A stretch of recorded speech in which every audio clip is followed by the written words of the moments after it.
Bishop. And I'm Dr. Steph. And thank you so much for tuning in to another episode of Our Life, Our Journey. Our Truth. We're so excited to have you connected on today, and we don't take it for granted to have you on this platform. It blesses us every single week that you tune into this space. And obviously, if you're visiting for the first time, thank you. We welcome you and want you to be a part as well. We want you to like, we want you to comment and do what, babe? Subscribe. Make sure you subscribe. And share. That's right. You heard it right here. Make sure you share, because we want to share this with as many people as we can. We want to get the word out and let grow people, this community. Yeah, man, let people be blessed by what we're sharing. And make sure you follow Dr. Steph at Dr. Steph Walker on IG. Follow me at Joseph Walker 3, and go to our website, josephwalker3.org, and you can get our book, Becoming a Couple of Destiny, and also our merch out there. We have some cool merch that you should check out, and we're going to be expanding it real soon, so make certain you do that. We know it's going to be a blessing for your life, and we're excited about that. So thank you in advance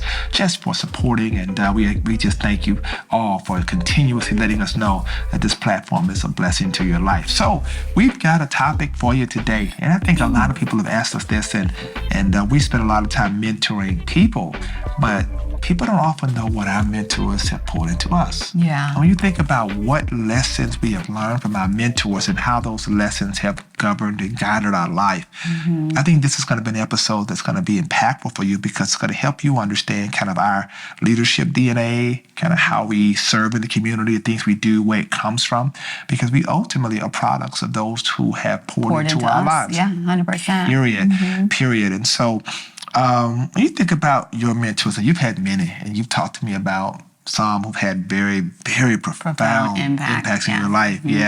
What would you say would be some of the lessons? And we'll just kind of start with you and kind of go back and forth. Well, I think a number of lessons. I'll just start with one. One of my mentors, I remember when I was up at Harvard, I had started to take on all these different responsibilities, and my plate was full. It was actually overflowing. And she called me into the office and she was like, "You have to learn to say no." It's so simple, but so profound. She said, at the end of the day, with your personality and your skill set, there's lots of things that you're capable of doing, and almost all of them you'd be great at. But just because you can doesn't mean that you should.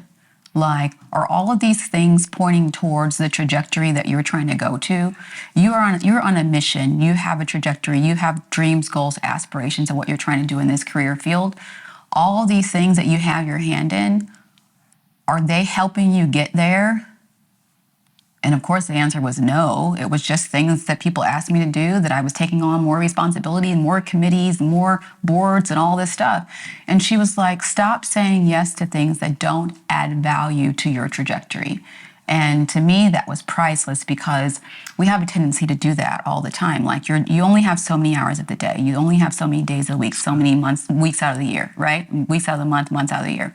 And if you're constantly filling them with things that are not moving you forward to what you actually need to be doing, then one, you're wasting time, but two, it's going to take you that much longer to get to where you're trying to get to in life. Yeah, that's good. That's good. And we talk about, and that translates into our life when we mentor people, to say no is an answer. And no is a complete sentence. Yeah, and it even kind of translated into when you say yes to one thing, you're automatically saying no to something else. Yeah. And so you have to figure out, when you do say yes, what are you saying no to? Are you saying no to your family, to your kids, to your own personal needs and goals? Like, you have to be very, very mindful.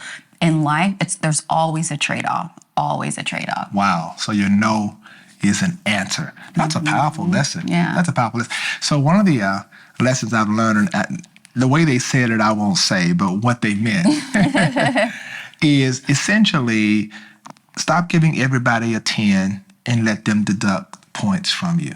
Give everybody a 0 and let them earn those points. Now, I'm saying it in a way you talked to me about. I taught him that, right? But if I say it the way in which my mentor said it to me, it may not translate well. Right. Yeah, so that's what I'm saying. So I set that up that way to say that, in essence, stop being naive concerning relationships, but recognize who you are and don't be so trusting. Well, it's not even that. I think it's part of it is when you give everybody a 10, then that means that you are automatically in your mind developing or have developed certain expectations of that person. Yeah. Right? Or those people or that group or what have you. And so when they don't live up to those expectations, now you're disappointed and you're jaded or you feel betrayed or what have you. Well, as opposed to do that, the reality is you don't know people. Stop pretending like you know people. Start people at a zero and allow them to earn your trust. Allow them to earn the position. Allow them to earn that place and space in your life. Yeah.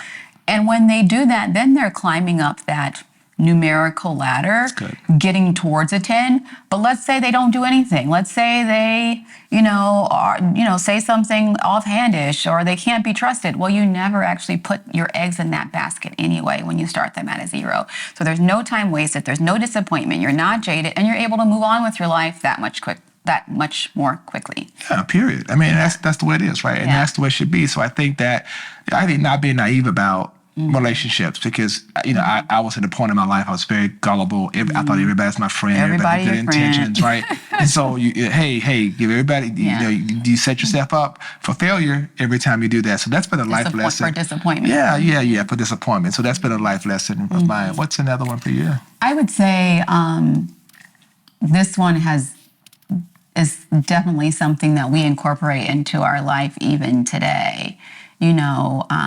My dear mentor, I was a neonatology fellow, and he said to me as I was leaving and on my way to Harvard, leaving California, going to Boston, and he just brought me in the office. He's world renowned, like multiple degrees, like top of his field. And he looked me in the face. I thought he was just going to say congratulations, good luck, and give me a pep talk.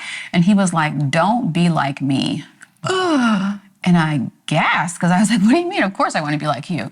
He was like, "I could have gone to, 10 less meetings. I could have published 20 less papers. I could have done, 100 less experiments. I could have done less in all these different areas of my life. And if I did that, then I would have a happy marriage and my kids would know me and love me. But right now, my marriage is on the rocks. My kids don't like me. We're in the middle of all these trials and tribulations and stuff. And it's because I gave all of my time to my work and to my career and to all these other things. But now that I'm getting older, I'm realizing that stuff is not even important. And it wasn't about not doing it at all, but just not doing it to such an extreme that I'm sacrificing my family and my marriage on the altar of everything that I'm trying to pursue. Life is about balance, and my life is completely out of balance. Even though I'm showing up and I'm doing all these great things and I'm getting all these accolades, life isn't about that. It's about the people who are most important in your life. And I have taken that with me, and it's something that I live by. It's something that we've incorporated into our family and our marriage. And that kind of gives rise to the core four. It gives rise to many of the episodes you heard us talk about before, about family. Why we prioritize our family. Because this stuff, man, you're out here doing all this great stuff. That's all great. Fleeting. But it'll get away from you. People will forget about it. And then all of a sudden, all you have left is your family. And that's what's so important. That's a huge one. That is a huge one. So, Okay, so what did my mentor tell me? So so many lessons. I've had so many mentors. One of the lessons I remember I was at Vanderbilt. I was early on in ministry, and I had the privilege of driving this world-renowned theologian. And he said to me, he said, "Joseph, keep your antennas up." And I said, "What do you mean?" He says, "Always be aware at every moment God is always talking. You never want to miss when God is downloading something to you." And that has been one of the most profound lessons of my life. That many of you who hear me preach, you say, "Bishop always uses illustrations. He's in an elevator or he's on an airplane," because I keep my antennas up. I feel like God's always speaking to me in every situation. I could be in the grocery store. God is always giving me something. And when I keep my antennas up, I think it helps me hear the voice of God clear. God, what are you saying in this moment? And I think that, to me, has been a a very powerful lesson because I, have put myself in a position where I don't want to miss it. I'm like, God, what are you saying? I'm sitting at tables. I'm like, now, God, why am I here? What are you trying to tell me? What are you trying to show me? And that's been a good lesson for me. I think it's kind of translated into how I preach and teach the Word of God. Yeah, no, for sure. I think the next one for me would be something that my dad taught me many moons ago. And he would always say, Steph, like, do what you have to do when you have to do it so you can do what you want to do when you want to do it. Right? And he was an entrepreneur. My parents are entrepreneurs. And that's where I saw it working in their lives. Basically, grind when you have to so you can play when you want to. That's good. But for me, from a very young age, I incorporated that into everything from sports. You work really hard so you can play on the team. You work really hard so you can start.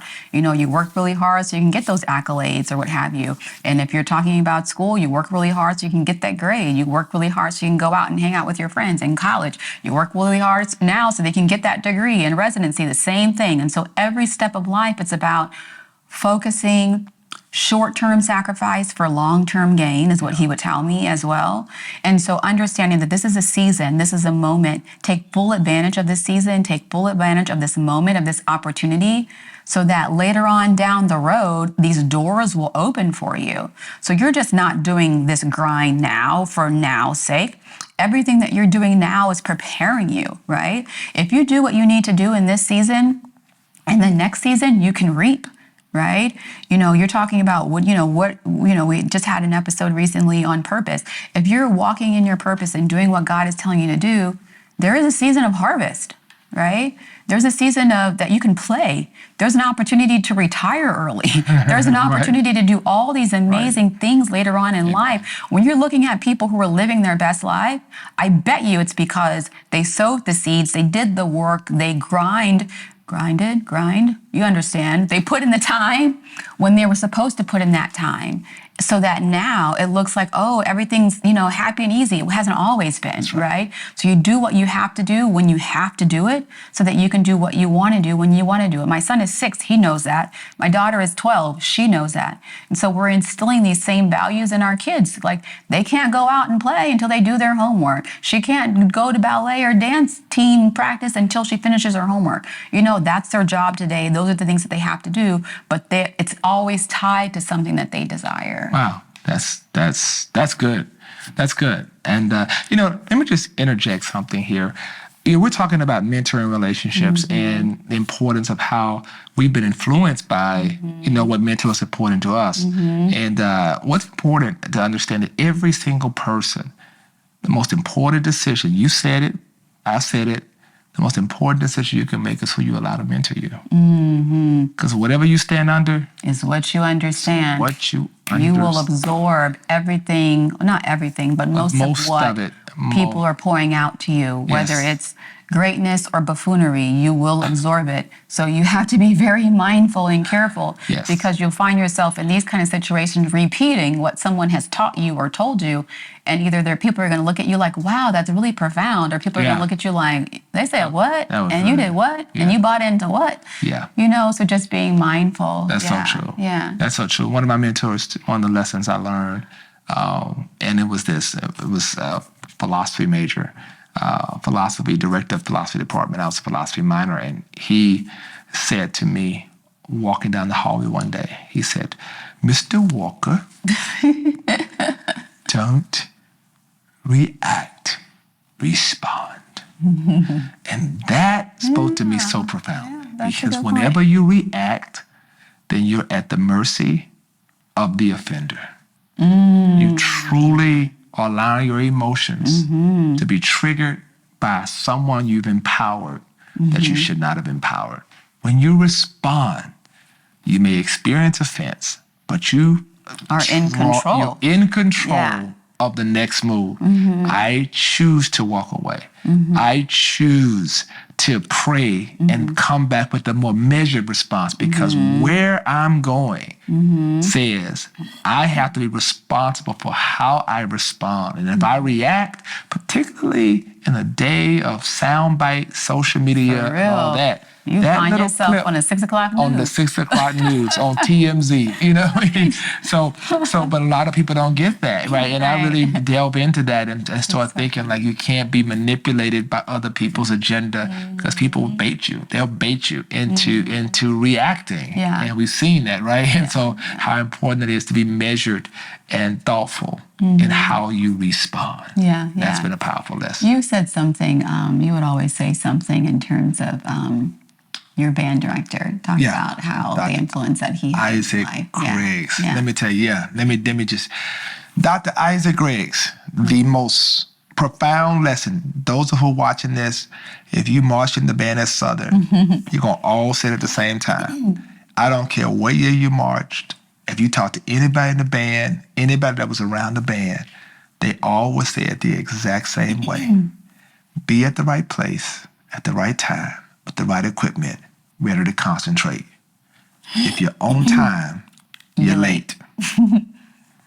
And that has been something I have governed my life with. Just want to tell you, I get so anxious around time because it's been drilled into me that if I say 7 o'clock, I'm going to be there before, prepared, ready to go.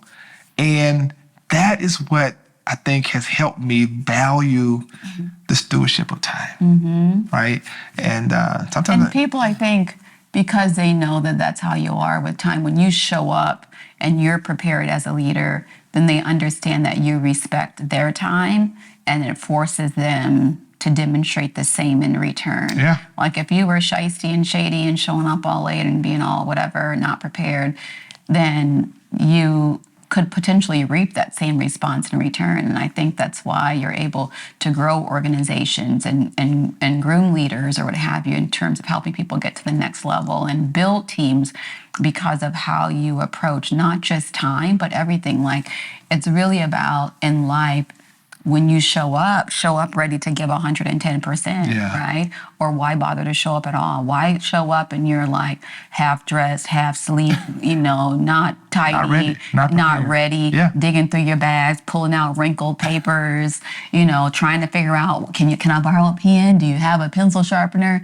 Like, why aren't you ready? You knew that this meeting was on this schedule. You knew that this thing was due. You knew that you were supposed to do X, Y, and Z months or weeks in advance, or at least last week, 3 or 4 days ago, you had 72 hours at a minimum to be prepared for today, and you're not.